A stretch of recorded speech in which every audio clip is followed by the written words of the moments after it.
I am sharing a story of Christmas, though it's only July, because this story will give all artists a chill. Because when we muzzle our creativity, we start to focus on perfectionism, and that trick never works. Once upon a time, I was a newlywed. I had studied art, started to show my work, get published, but when I married a working artist, I decided to hang up my beret. Don't judge me. Women do this all the time.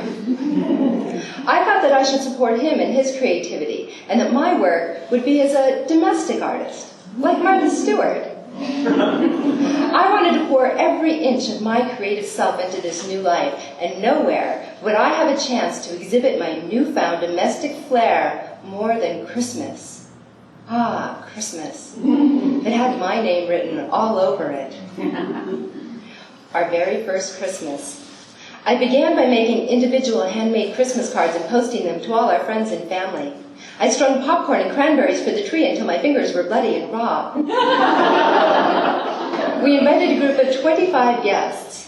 I had the furniture removed and rented tables, chairs, linens, china, silver, and crystal. I spent days creating individual commemorative placemats for each guest and had them laminated.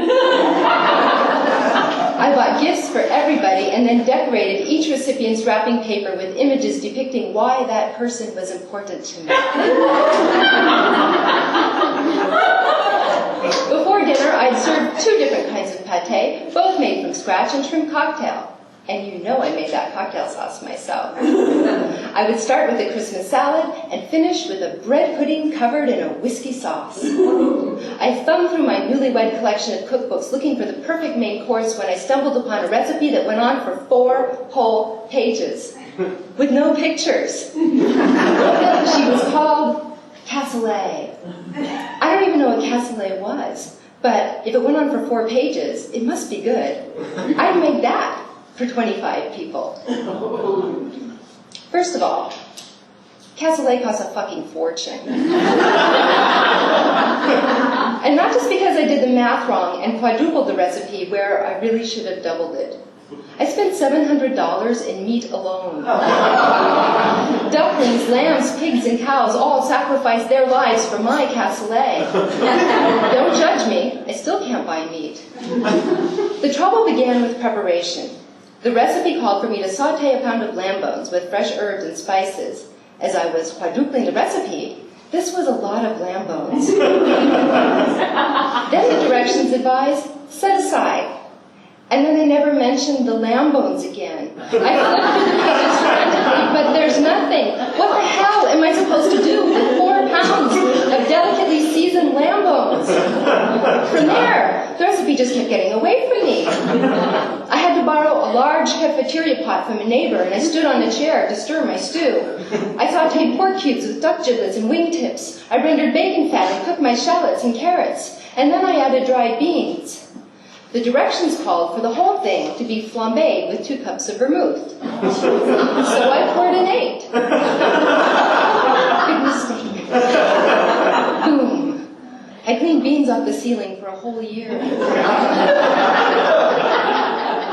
Christmas Day. The mood was festive. People were loving their gifts. The hors d'oeuvres were hit and everything twinkled just the way I had imagined it. And it felt like I had created something. When it was time to sit down to dinner, my 25 guests asked if they could serve themselves.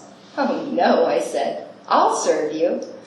When I finally sat down at the head of that long table and picked up my fork, all eyes turned to me. I had poured every ounce of creative juice I had into this meal. This was my night.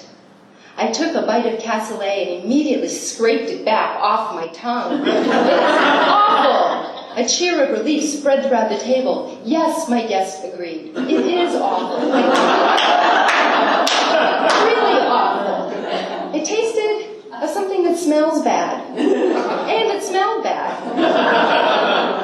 I kept the cassoulet outside overnight because the pan couldn't fit in my fridge, so apparently the vermouth had fermented the beans. The next day, I took my piece de resistance to a soup kitchen, but they turned it away in disdain. That hurt. Our second Christmas. I decorated the house by tying antique ornaments to pieces of string, which I then taped all over the ceiling. The house looked magical as candles twinkled, sending the warm light throughout the room.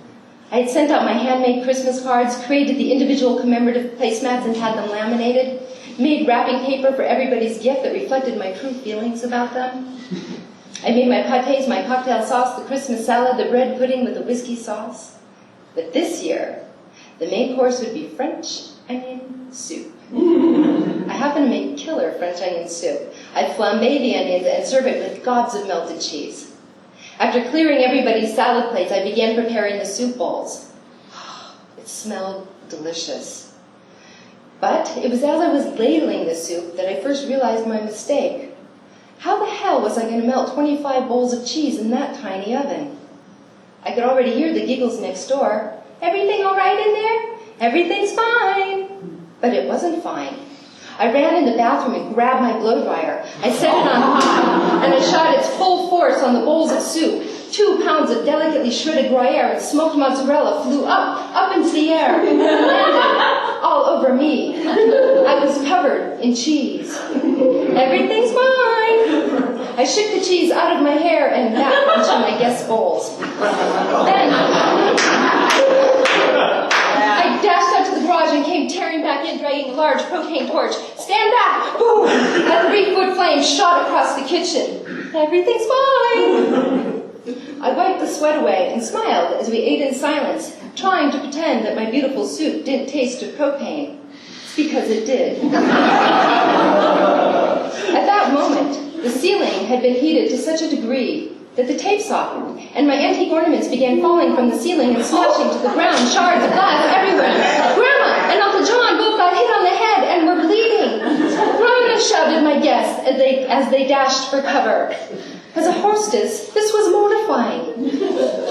But at least they didn't have to finish the soup. Let me tell you something. There's just not enough whiskey in whiskey sauce. Our third Christmas. Placemats, check. Gifts wrapped, check. Handmade cards, sent. This year, it's going to be smoked salmon in a cream sauce on a bed of spinach pasta. I'd make the pasta myself, naturally. Pasta for 25 people is a whole lot of pasta. So Christmas Day comes, and I'm making the pasta. I'm making the pasta. I set it outside on the clothesline to dry. I'm making the pasta. I'm making the pasta. I'm finally putting the pasta machine away when I hear a crash in the living room and run in to find that my dog, Dottie the Dalmatian, has eaten the popcorn strings off the tree and it's fallen over. I send her outside.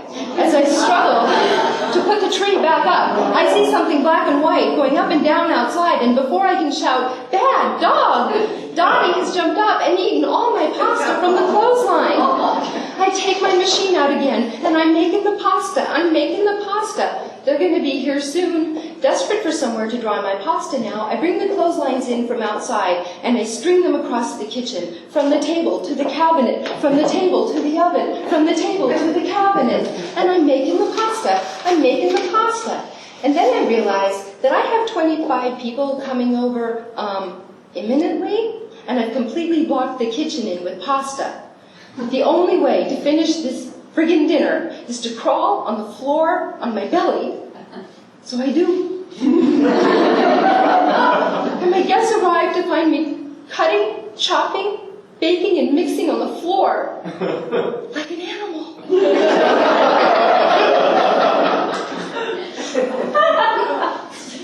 The following year, I got divorced. I won't say whose fault it was. It was mine. I got a little bit lost after that. I bought a new house. It was time for a new me, but I didn't know what that was. I didn't know what to keep and what to let go of. A few days before Christmas, and I'm laminating the placemats, when 2 men from the city of Mesa knock on my door, offering to test the homes on my street for gas leaks. Okay, come on in.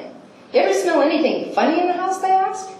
As I think about the question, they suddenly start screaming, "Get out of the house! Get out of the house!" as they pick me up and carry me outside, throwing me across the yard.